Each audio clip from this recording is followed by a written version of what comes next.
When it comes to the most renowned swords in China, one cannot overlook the Longquan Sword. The Longquan Sword is famous for its sharp blade and intricate pattern on the sword body.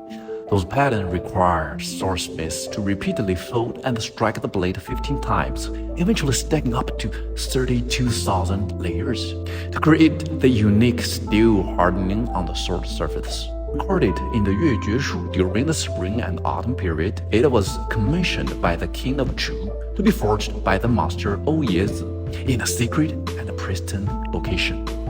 He carved this mountain and diverted the stream to extract iron ore from the mountain, which happened to be the ideal material sought by the master. Master followed the ancient method to melt this iron sand into raw iron and proceeded with the first step of forging known as common forging.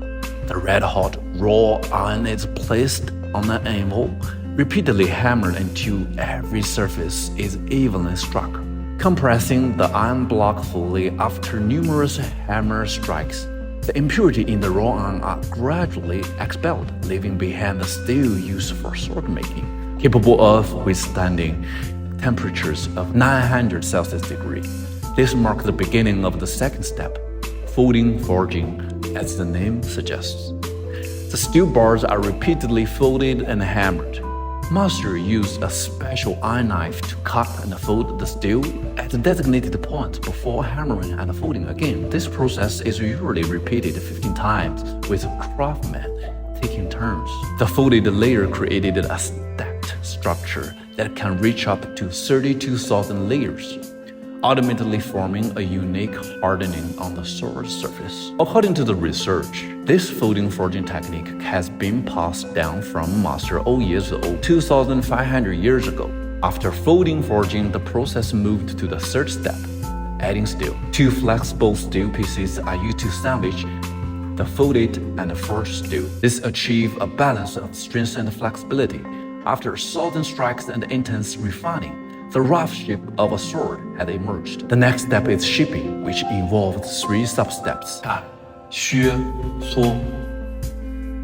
铲 flattens the uneven surface of the sword caused by the hammering. 削 focuses on dealing with protrusions.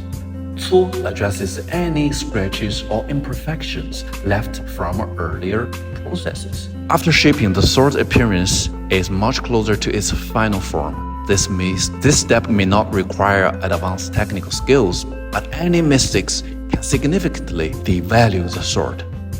A well-shaped sword then undergoes the 淬火 process, which is known as quenching. It involves heating the sword to 750 degrees and then quenching it in Longquan water at 26 Celsius degree.